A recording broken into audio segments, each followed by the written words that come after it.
मित्रों, जिसने गीता को नहीं जाना उसका जीवन व्यर्थ है। किंतु आज के व्यस्त जीवन में हमारे पास गीता अध्ययन का समय ही कहाँ है।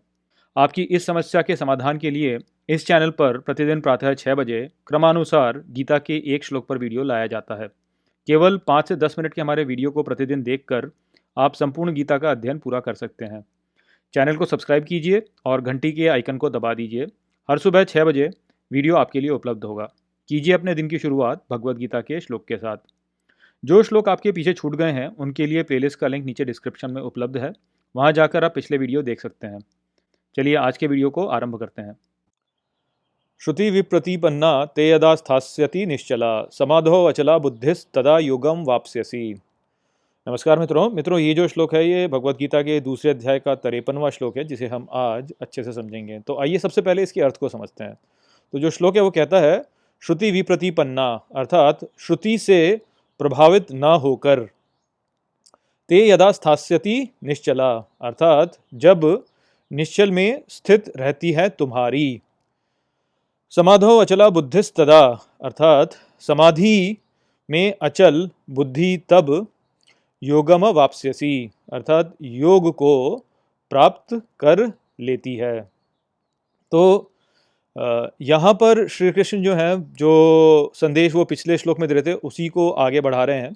तो पिछले श्लोक में श्री कृष्ण ने हमें बताया कि कैसे जो जानने की प्रक्रिया होती है, उस जानने की प्रक्रिया द्वारा ही हम अपने आप को सीमित कर लेते हैं। क्योंकि जब हम कुछ भी जानते हैं तो उस जानने में एक दृष्टिकोण होता है, तो हमारा जानना कभी भी संपूर्ण सत्य नहीं होता।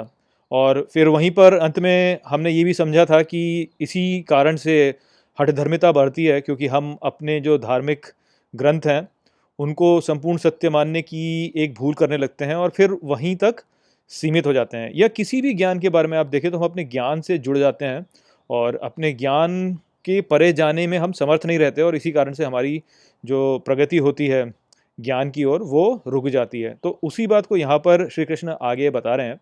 तो यहाँ पर वो श्रुति के बारे में बोल रहे हैं। अब श्रुति जो है उसका यदि आप शाब्दिक अर्थ देखते हैं तो वो होता है सुनना। और श्रुति जैसे हम जानते हैं कि हमारे धर्म ग्रंथ भी हैं, वेद और उपनिषद जो है उन्हें श्रुति कहा जाता है। तो यहाँ पर हम सुनने को और धर्म ग्रंथ के बीच के संबंध के द्वारा समझ सकते हैं कि श्री कृष्ण कहना क्या चाह रहे हैं।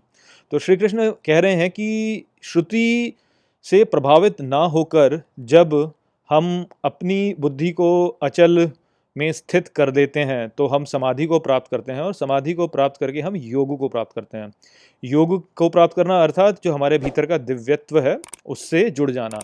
तो समाधि को प्राप्त कर हम अपने भीतर के दिव्यत्व से सीधा सीधा संपर्क जोड़ लेते हैं। तो श्रुति फिर हमारे लिए महत्वपूर्ण नहीं रहती और उसका प्रभाव हमारे लिए फिर महत्वपूर्ण रहता ही नहीं। और वास्तव में इस जुड़ाव को प्राप्त करने के लिए हमें श्रुति से अपने जुड़ाव को समाप्त भी करना होगा। तो यहाँ पर वास्तव में जो बात हमें समझनी चाहिए वो ये है कि श्रुति को, जैसे हमने बोला कि ये है सुनना, और सुनने का अर्थ होता है ज्ञान प्राप्त करना।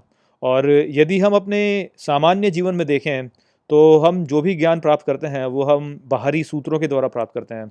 या तो हमें कोई बताता है, या फिर हम पुस्तकें पढ़ते हैं, या कुछ देखते हैं, या किसी प्रकार से हम बाहरी जो स्रोत हैं वहाँ से ज्ञान को प्राप्त करते हैं। और समस्या वास्तव में ये है कि जो भी ज्ञान हम बाहरी स्रोतों से प्राप्त करेंगे वो सदा सीमित ही होगा। उसका बहुत ही अच्छा उदाहरण आप देख सकते हैं कि यदि आप दो लोगों को एक दूसरे के साथ में बात करते हुए देखें तो आप ये देखेंगे कि एक व्यक्ति कुछ वाक्य बोलता है और उस वाक्य का जो अर्थ होता है दूसरा व्यक्ति कुछ और ही समझ लेता है, और तीसरा व्यक्ति कुछ और ही समझ लेता है। ऐसा क्यों होता है? ऐसा इसलिए होता है क्योंकि उस व्यक्ति ने जो भी बोला उस पर हम अपनी जो धारणाएं हैं उनको प्रक्षेपित कर देते हैं, और इस प्रक्षेपण के द्वारा जो मुख्य संदेश था उसको हम करप्ट कर देते हैं। और क्योंकि हम ऐसा कर देते हैं तो इस कारण से जो भी ज्ञान हम बाहरी स्रोतों से प्राप्त कर रहे हैं वो ज्ञान वास्तव में ऐसा ज्ञान है जिस पर हम बहुत विश्वास नहीं कर सकते। और जो धर्म ग्रंथ हैं वो तो वास्तव में बाहरी ज्ञान ही है। यानी हम ये मान सकते हैं कि जिस व्यक्ति को श्रुति हुई उसने वो ज्ञान सीधे दिव्यत्व से प्राप्त किया, किंतु वो ज्ञान जब वो दूसरों को देता है तो उस देने की प्रक्रिया में जो भी ज्ञान वहाँ पे था उसमें से कुछ ज्ञान ऐसा होता है जो कि खो जाता है। क्योंकि जैसा कि हमने देखा, एक व्यक्ति से दूसरे व्यक्ति को जब भी ज्ञान हस्तांतरित किया जाता है तो बीच में ज्ञान का थोड़ा सा क्षय हो ही जाता है, क्योंकि हर व्यक्ति उस पर अपना दृष्टिकोण डालता है। तो यहाँ पर वास्तव में जो संदेश है वो यही है कि जो ज्ञान बाहरी स्रोतों से प्राप्त होता है, जो कि श्रुतियों में है, वो ज्ञान वास्तव में ऐसा ज्ञान है जिसको कि आप पूर्ण रूप से विश्वसनीय नहीं मान सकते। वो अविश्वसनीय होता है, क्योंकि उसमें सदा एक दृष्टिकोण जुड़ा हुआ होता है। यहाँ तक कि वो व्यक्ति जिसको कि श्रुतियाँ हो रही हैं, वो भी वास्तव में पूरे ज्ञान को समझ नहीं पाता, क्योंकि वो भी वास्तव में एक व्यक्ति ही है, वो भी इस संसार में सीमित ही है। और इस कारण से जो भी दिव्यत्व के द्वारा संदेश उसको मिल रहा है, उस पर वो भी अपना दृष्टिकोण डाल रहा होगा। तो यदि आपको संपूर्ण सत्य को प्राप्त करना है तो उसके लिए आपको समाधि में जाकर दिव्यत्व से जुड़ना होगा, तभी आप वास्तव में संपूर्ण सत्य को प्राप्त कर सकेंगे। तो यही संदेश है यहाँ पे जो श्री कृष्ण दे रहे हैं कि श्रुति से अप्रभावित होकर, अर्थात बाहरी ज्ञान से अप्रभावित होकर जो व्यक्ति केवल शांत रह करके, अचल रह करके समाधि में जाता है, केवल वही जो है योग प्राप्त कर सकता है, वही दिव्यत्व के साथ जुड़ सकता है। और केवल उसी स्थिति में आपको जो ज्ञान संपूर्ण ज्ञान माना जाता है वो प्राप्त होगा।